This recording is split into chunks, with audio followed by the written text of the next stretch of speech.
last time I read this a little piece of this book just to get some of the perspective across, that of the scapegoats that Christians have created, that of the leper, the Saracen, and the Jew. Specifically, I brought these specific pages up to get the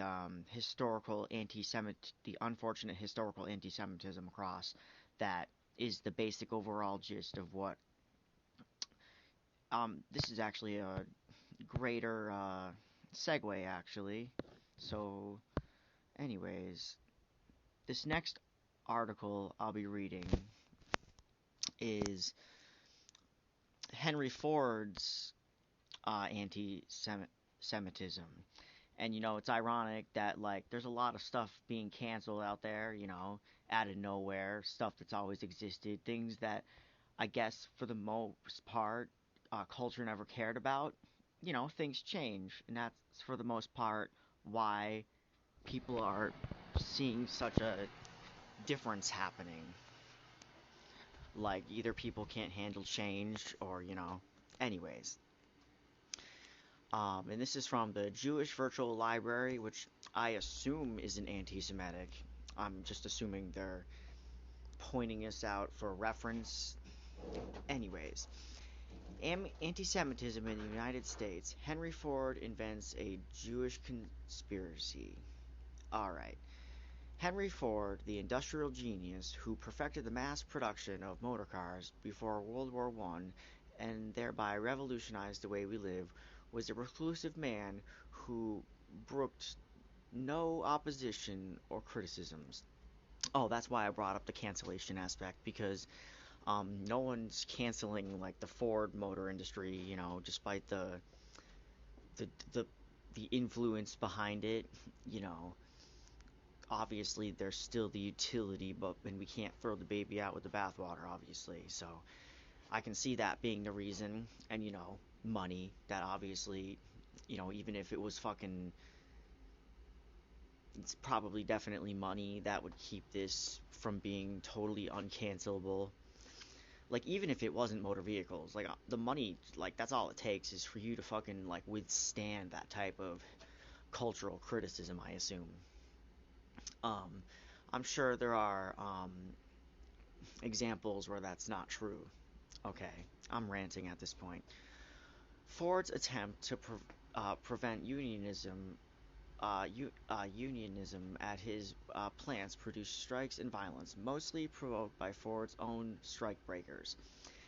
He opposed various symbols of social and cultural change around him, including Hollywood movies, out-of-home child care, government regulation of business, Eastern Europe immigration, and new styles in dress and music. His anti-Semitism reduced him in 1927 for one of his few times in his life to the position of acknowledging error and asking publicly for forgiveness. Only because he got caught, I assume. Jesus Christ. Honestly, this isn't new. Of course he would publicly, like, oh, so sorry because I believe this. And suddenly you found out. Yeah, sure. Um, I really do. I don't really feel bad being callous like that for people who are just like suddenly saying they're sorry despite doing or believing some heinous shit. Like, it really obviously depends on the context, but if you're some old dude and you're still being racist like that and you have the money to educate yourself, whatever. In an age that celebrated industrial heroes, Ford was a true giant. In 1922, he considered running for the presidency, and polls reflected his widespread support. Despite his public aspirations, historian Keith Swore described Ford as, quote, inaccessible as the Grand Lama, end quote, and an anti-democrat. Well, of course. One of the few individuals Ford trusted was his personal secretary, Ernst Leopold, whom historians Leo uh, Rebuffo calls, quote, an ambitious martinet who took advantage of Ford's dislike of paperwork and refusal to read his mail to control access to the great man. Ford would later blame Leopold for his Jewish woes. Alright, so Ford, I assume, wrote The International Jew, the Dearborn Independent. Alright, so when I first read this and I heard Jewish, uh, Jewish jazz. Okay, sorry, I just was trying to say jazz. Like when I first read this and it said moron music, I was like, that's crazy, honestly. Okay. International Jew, the world's foremost problem, being a reprint of a series of articles appearing in the Dearborn Independent from May 22 to the October 2nd, 1920. Dearborn, Michigan. The Dearborn Publisher Co. 1920 Kraut Library Conference General Collections. Alright, quote. Jewish jazz moron music becomes our national music, the story of popular song control to the United States. Jeez. So, honestly, I've heard he was like anti-Semitic before, but you don't really know why. You just hear it through the grapevine and like telephoning. I never would have guessed. Alright. In the period from 1910 to 1918, Ford became increasingly anti-immigrant, anti-labor, anti-liquor, and anti-Semitic. In 1919, he purchased a newspaper, the Dearborn Independent.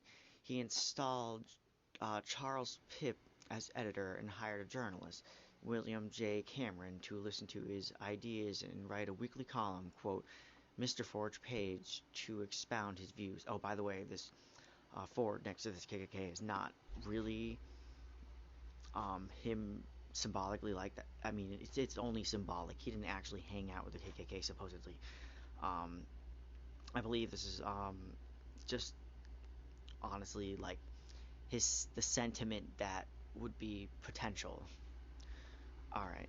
Ford wanted to assert that there was a Jewish conspiracy to control the world. He blamed Jewish financiers for fomenting World War I so that they could profit from supplying both sides. He accused Jewish automobile dealers of conspiring to undermine Ford Company sales policies. Ford wanted to make his bizarre belief public in the pages of the Dearborn Independent. For a year, editor Pipp resisted running anti-Jewish articles and resigned rather than publish them. Oh, good man. Cameron took over the editorship and in May 1920 printed the first of the series of articles titled The International Jew, the World's Problem. End quote. For the next 18 months, Cameron ran The International Jew as a series and later recollected the articles and published them as a book. Ford's aide Leopold hired former military intelligence investigators to assess Cameron to gathering so-called evidence that proved, in quotes, Jewish control of the world finance, Jewish organization of the radical potential movements, and Jewish manipulation of diplomacy to cause wars in which Christians died to enrich Jews. Oh, this is definitely just like racial demographic stuff, of course. Um, the investigators dredged up rumors that President Woodrow Wilson took secret orders over the phone from Justice Brandeis and that a Jew member of the Federal Reserve Board personally thwarted Ford's plan to purchase nitrate mines from the federal government. A few months after the series began, Ford's operatives introduced him to the Russian emigre, uh, Shishmarev. She showed Ford a copy of the Protocols of the Elders of Zion, now well known as a malicious forgery created by the Russian Caesar Secret Service at the turn of the century that purportedly recorded a series of lectures by a Jewish elder outlining a conspiracy to overthrow European governments. Ford passed the protocols to Cameron, and Independent turned its attentions to bringing this blueprint for world domination to the public. All right, honestly, I one of the things I have pulled up is this conspiracy theory from the Russian Empire. So I'll continue reading this uh, and probably get to the elders into the next video, honestly. All right. The Independent charged that the national debt was Jewish inspired to enslave Americans, and that German Jewish financier Paul Warburg had immigrated to America, quote, for the express purpose of changing our national or financial system by creating Federal Reserve. The paper labeled Jews an international nation which had an unfair advantage in business over Christians who relied on individualism to get ahead. The paper even described American Jewish aid for oppressed Jews overseas as part of a conspiracy. Oh yeah, I mean, I'm pretty sure when it came to the Angel Island and that scenario when Jewish from Europe were coming over, we were putting them through IQ tests, and you know, for the most part, I don't, you know, that's a different topic, honestly. Don't want to go off too off topic, honestly. Okay, because I totally could. Okay, for 7 years, The Independent continued to run anti-Semitic articles until the target of one series, California Farm Cooperative organizer Aaron Shapiro sued Ford for libel. Shapiro was the third Jew to sue Ford for libel and the first to go to trial. Ford refused to testify and apparently staged an automobile accident so he could hide in a hospital. Whoa, what? Holy crap. How do we know he staged that? Whatever. The judge finally declared uh, a mistrial, but Ford decided to settle out of court. Jewish leaders had called for a boycott of Ford motor cars, and his fear of slumping sales might have played a role in Ford's decision to put the Shapiro case behind him. Okay, this is hilarious because it's like he's just making conspiracies and being racist openly. And now that people are actually saying something, and there's Jewish people who are pissed and wanting him like sued and whatever, it's like now this is affecting him for real, which he is noticing. And he knew he was making it up before, but now that he created this to happen, he like created his own destiny at this point. Like his own conspiracy ruined him. Okay.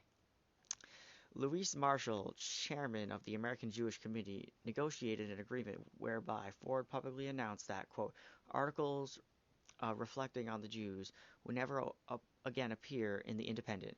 Ford claimed that he was mortified to learn the protocols were forged, described himself as, quote, truly aware of the virtues of the Jewish people, but not aware to do your research that the protocols was fake, I guess.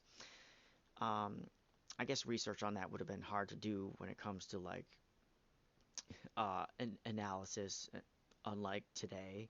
Okay, uh, and offered them his future friendship and goodwill. He claimed to have been too busy to read the pieces and implicitly blamed Leopold and Chairman for printing them.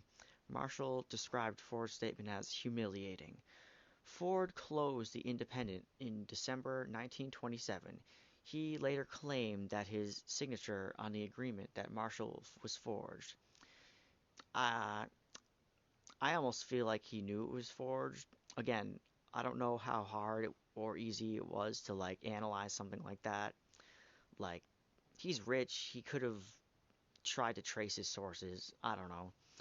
He also claimed that Jewish bankers had caused World War II. Ford died in 1947, apparently unrepentant. Well, of course.